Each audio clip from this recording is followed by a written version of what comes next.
Yes, we have.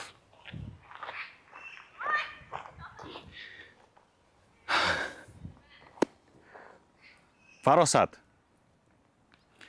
Bu juda ham abstrakt, juda ham majhul va shu bilan bir qatorda juda ham noyob narsa.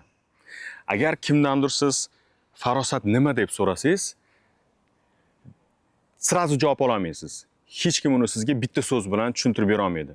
Masalan, men o'zim ham shu videoni zapis qilishda, shu videoni yozishda juda ham ko'p savol berdim o'zimga. Farosat nima?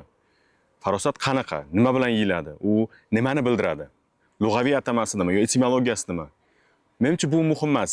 Muhimi insondagi o'sha farosat bor yoki yo'qligi, o'sha joyda uni hurmatini belgilab beradigan narsaligini bilish va uni his qilish. Va balki u narsani shakllantirishga harakat qilish. To'g'risini aytsam, bu rostdan videoni yozganimda juda ham ko'p research qildim.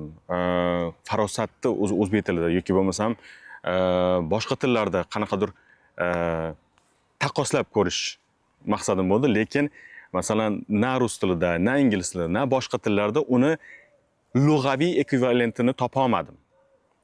Men uchun farosat bu insonni yoshligidan, o'sha tug'ilishidan, kerak bo'lsa tug'ilishidan oldin onasini qornida paydo bo'ladigan va uni shakllantirishi kerak bo'lgan narsa deb qarayman. Bu degani ota-onadagi mas'uliyat juda ham katta. Boladagi o'sha farosatni, bor farosatni shakllantirish. Men o'ylashimcha har bir inson o'sha haqiqiy shu tuyg'u bilan, shu xususiyat bilan tug'iladi, lekin keyinchalik uni shu bor qilish, borni ham zo'r qilish bu insonni o'sha kichkinaligida ota-onasini va keyinchalik ulg'ayganda o'zini vazifasi deb qarayman.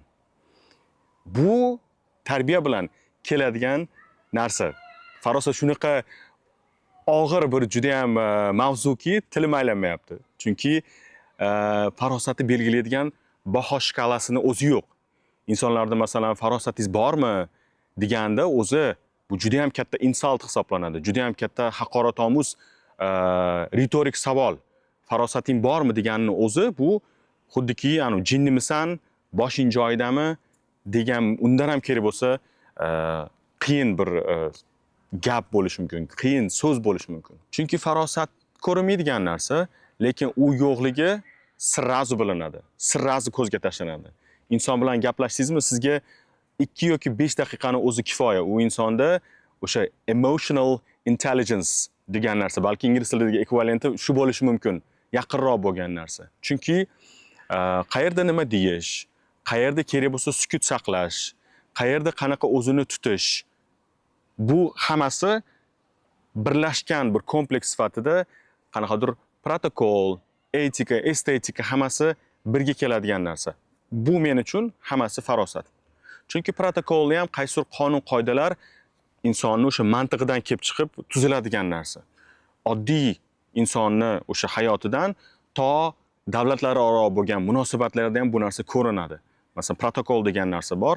Bayroqni qayerda turishi yoki bo'lmasa mehmonni qayerda o'tirilishi yoki bo'lmasa qaysi taomni qanaqa tanovul qilinishi, bu hammasi bilasizmi, xuddiki uy qurgandek men uchun. Birinchi o'sha fundament quriladi, keyin beton qorishmasi, g'isht teriladi. Hammasi bitta kompleks sifatida shu farosatni keltirib chiqaradigan narsa hisoblanadi. Oddiy kunlarda bozorda bo'lasizmi, ko'chada bo'lasizmi, o'qishdami, ishdami, o'zingiz ham bilasiz. Shu odam bekor shunaqa qildi-ya.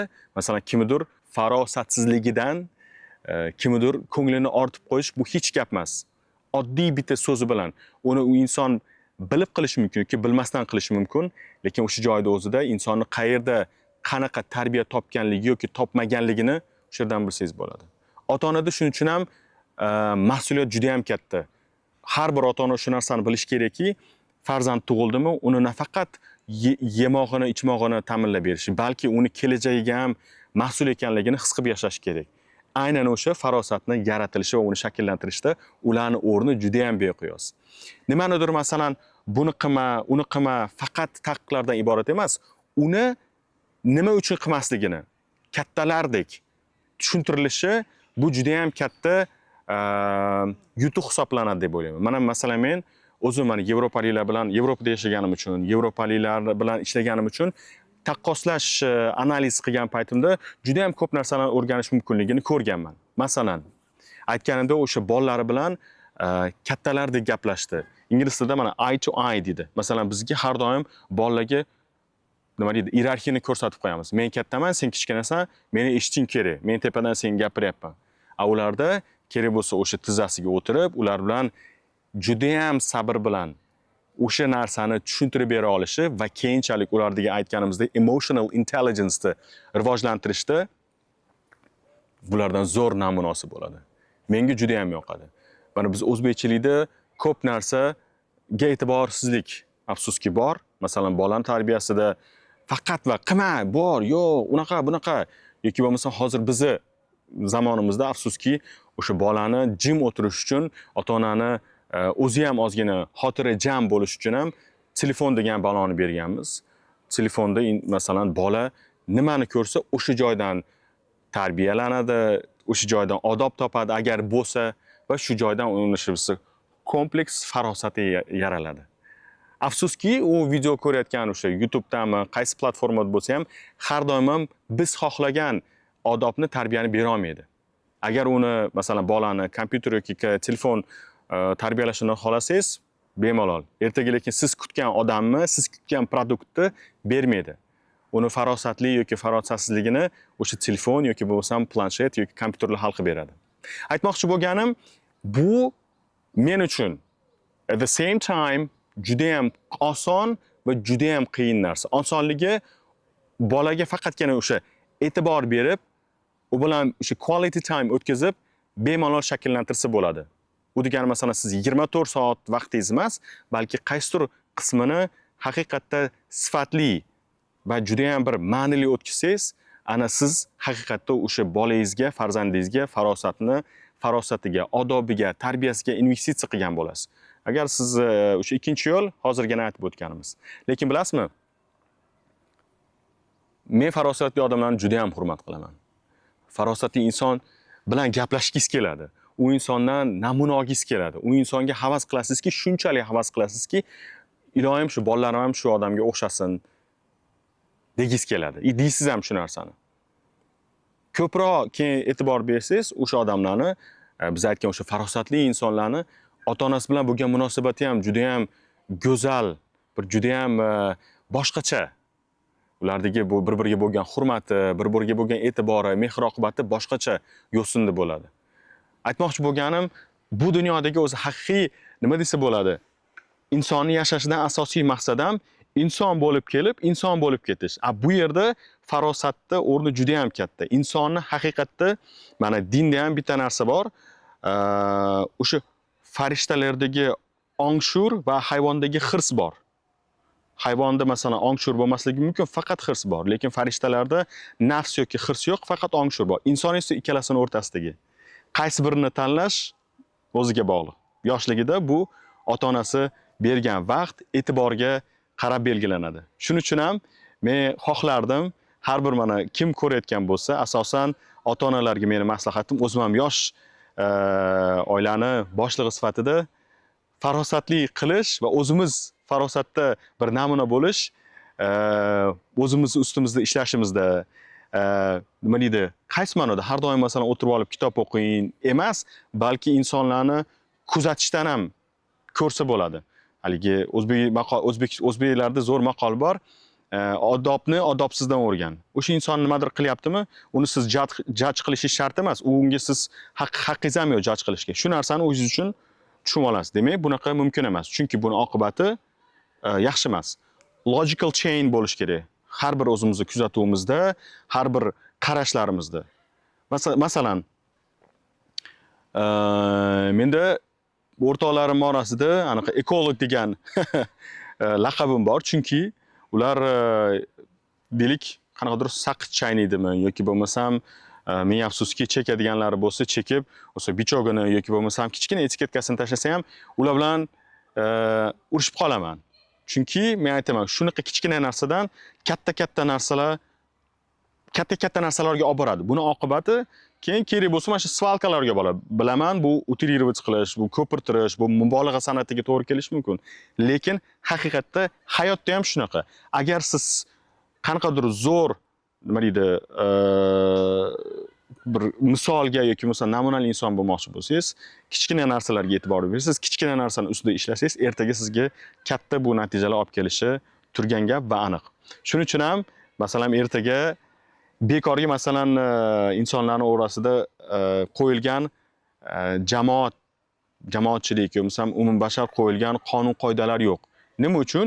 Aynan o'sha odob, axloq, etika, estetika va bitta qilib aytadigan bo'lsak, farosatga to'g'ri keladigan narsalarni umumiy qilib bir qonun-qoidalarga aylantirilgan. Masalan, deylik, ba'zi bir odamlar bor, samolyotdami yoki avtobusdami yoki taksidami, jamoat transportlarida, jamoat jam bo'ladigan joylarda telefonida yoki muzika eshitish yoki bo'lmasa baland qilib gromki svязda o'rtoqlar bilan, qarindoshlar bilan gaplashib ketish. Bu men uchun farosatsizlikning eng yuqori bosqichi hisoblanadi. Agar sizni masalan qanaqadir zarur gapingiz bo'lsa, bemalol o'sha odamga telefonni ko'tarib, masalan shu joyda edim, keyin sizga qaytarib boraman. Zarur gapingiz bo'lsa, hozir ayting, tezroq harakat qilaman masalan sizga javob qaytarishga desak bo'ladi. Undan ham zo'ri shunchaki tekstovoy сообщение. Pap, ishingiz bitdi. Masalan, deylik, yana bittasi men uchun eng nima desa bo'ladi? Bir hayvoniy g'alati xislat insonni ko'chada shu aytganimdek prям tupurishi. Odam mana ketyapti, shunchaki mana yo'lak, u yo'lak yurish uchun, u yo'lak tupurish uchun emas. Siz o'sha tupurgan balg'amingizni hamma ko'rishi shart emas. Kasal bo'lsangiz, iltimos, boshqa joyda qiling bu ishlarni. Chunki mana shu kichkina narsalar sizni yoki bizni ko'zimizga xunuk ko'rinishi mumkin yoki o'sha qilgan insonlar balki u narsani o'ylamasligi mumkin. O'ylashligi uchun tagida fundament bo'lish kerak. O'sha fundamentni o'sha ota-onalar qurib bergan bo'lish kerak. Tushunamsizmi? Shuning uchun yangi avlod ota-onalari bu narsaga iltimos har birimiz mas'ulmiz, har birimiz e'tibor berishimiz kerak.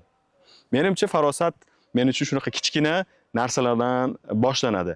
Farosat deganda kamida insonlarga, boshqa insonlarga ozor bermaslik. Ko'pi bilan jamiyatga foydasi tegadigan inson bo'lib yashash.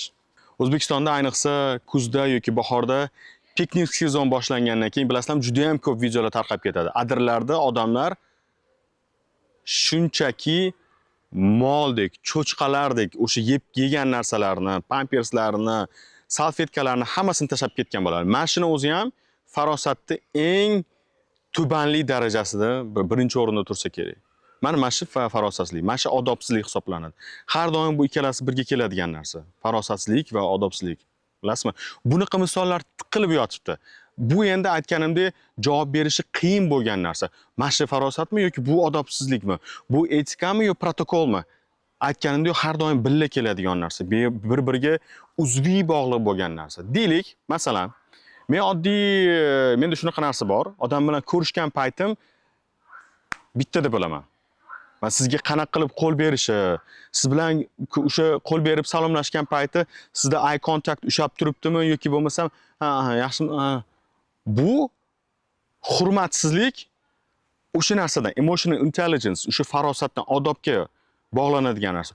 Bu o'sha insonda yoki bo'lmasam juda ham katta kibr yuzasidan yo'q bo'lib ketgan, yo yopilib ketgan bor narsa ham yoki prosta tagida bu narsa bo'lmagan. Bu narsaga o'sha odamlar yoki bo'lmasa mas'ul odamlar, uni ota-onasi o'zini paytida unga tushuntirib qo'yishmagan. Masalan, insonga sen salom beryapsanmi, qo'l beryapsanmi, ko'ziga qarab, uni hurmatini joyiga qo'yib qo'y. Qachondan boshlab bizda o'zi qo'pollik modaga aylanib qolgan. Na salom bor, na alik bor, na rahmat bor, na iltimos bor. Agar siz shu narsani ba'zi bir joyda ishlatadigan bo'lsak, xuddiki siz kuchsiz, qanaqadir lo'q, lapuq odamdek ko'rinasiz. Men uchun farosat ham kuchli insonni bu sayni har doim o'sha iltimos, rahmat, marhamat, salomda doim ishini nima deydi, ko'zini biladigan va insonlarga juda ham katta hurmat bilan yondashadigan insonlar bu haqiqiy kuchli insonlar, haqiqiy odobli, farosatli insonlar hisoblanadi. Nima uchun masalan, Bu o'sha fundamenti yo'q, o'ziga insecure, o'ziga ishonmagan ligi uchun ham o'zini odobsizligini, o'zini o'sha farosatsizligini ko'rsatadigan insonlarni bir belgisi hisoblanadi. Masalan, men uchun shaxsan. Shuning uchun har doim aytadigan narsam, nafaqat o'qish kerak, balki o'qish kerak. Bunda ota-onani roli juda ham katta. Ota-onani o'zida avvalo o'zida bo'lish kerak u narsa. Tarbiya, boshqa narsa yo'q. Boshqa biz tashqarida qidiradigan narsa odam o'zi deyarli umurtqasi qotib bo'lgan paytda tashqaridagi o'rtoqlari, keyin boshqa tashqi faktorlar bo'lishi mumkin, lekin asosiy o'zakni bola oilada oladi. Shuning uchun o'sha ota-ona bir-biriga qilayotgan muomalalarga ham albatta e'tibor berish kerak deb o'ylayman. Ingliz tilida zo'r bir ibora bor, reading the room. Ya'ni siz o'sha atrofingizdagi odamlarni, o'sha atrofingizdagi bo'layotgan hodisotlarga to'g'ri yo'nalishda baho bera olish. Bu juda ham ahamiyatli narsa, bu juda ham muhim narsa, chunki qayerda qanaqa gapirish, qayerda qanaqa hazil qilish, o'zi umuman bu narsani o'rnimi. Bu ham qaysidir ma'noda emotional intelligence eng zo'r ko'rsatkichlardan bittasi hisoblanadi. Yana bitta narsa, deylik masalan siz ko'chada ketyapsiz. Piyoda bo'lasizmi yoki bo'lmasa haydovchi bo'lasizmi? Sizni kimdir endi turtib ketmagan bo'lsa ham, xuddiki turtib ketgandek bo'ldi. O'sha joyda inson o'zini yig'ib olib, o'zini emotsiyalarga berilmasdan kechirim so'rashi yoki bo'lmasa haqiqatda aybini tan olishi, bu ham o'sha emotional intelligence, farosat, odobni eng yuqori bir bosqich hisoblanadi. Va men umid qilamanki va men aniq bilaman, bu videoni aynan o'shanaqa farosatli insonlar, odobli insonlar ko'ryapti va juda ham katta paradoks bor. Ikkinchi tomon masalani deyarli 100% shunaqa paradoks bor. Bu videolar aynan kerakli insonlar ko'rmayotgan bo'lishi mumkin. Demak, siz bilan bizning vazifamiz aynan shu videoni o'zimizga qaysidir ma'noda sum up qilib, summary qilib, o'sha odamlarga sekin tushuntirib berish. Tilim aylanmayapti. Sekin shu videoni ularga qaysidir kerak bo'lsa o'zini tilida, kerak bo'lsa qo'pollik bilan tushuntirish kerak bo'lsa, lekin o'sha narsani tushunish kerak insonlar. Bo'lmasam jamiyat shunchaki tugaydi. Aytganimdek inson qilib turadigan narsa ham aynan shunda. Bilasizlarmi? Hozir o'ylaganim nimagadir misollar keltirgan paytimda, juda ham ko'p hozir misollar aytaman, lekin kamera yoqilgandan keyin nimagadir misollar esimdan chiqib ketdi. Demak, bu balkim yaxshilikkadir. Balkim xudo xolasa bu jamiyatimizda bu narsalar kamayayotgandir. Nafaqat biz jamiyatda, bilasizmi? Eng zo'r narsa sizga mana sravnительный именно analiz qilish uchun dunyo ko'rganingizda, juda ko'p narsani ko'rasiz. Men shunaqa narsani lekin o'zimga amin bo'lganmanki, hech kimni no offense, no judgment, hech kimni men masalan o'zim farishtaman, ko'rmayotganlardan farosatsiz yoki bo'lmasam, yo'q, u menda maqsad yo'q. Shunchaki o'zimni ko'rganim, kechirganlarim, o'zim kechinmalarimdan kelib chiqib bu videoni qilishga qaror qildim. Balkim bu yerda qanaqadir misollar yetishmas. Balkim misollarni siz kommentariyada qoldirib ketarsiz. Balkim hayotiy qanaqadir sizda juda ham qiziq voqealar bo'lgandir. Men xursand bo'laman agar sharhlarda aynan shunaqa nima deydi, farosatsizlikka oid bo'lgan o'zingizlarni experiencelarni share qilib ketsanglar, mazza qilib o'qiyman. Siz uchun, mana siz hozir tomosha qilyapsiz. Siz uchun farosat nima? Qanaqa qilib buni tushuntirgan bo'lardingiz? Bitta so'z bilanmi yoki bo'lmasam aytganimdek hikoya bilanmi? Men xursand bo'laman. Hammanglarni sharhinglarni o'qib, kerak bo'lsa yuzma-yuz ko'rishib gaplashishga. Men mazza qilaman. Men eng yaxshi ko'rgan mavzularimdan, eng qiynaladigan mavzularimdan bittasi ham farosat. Shuning uchun sharhlar sizga muntazir.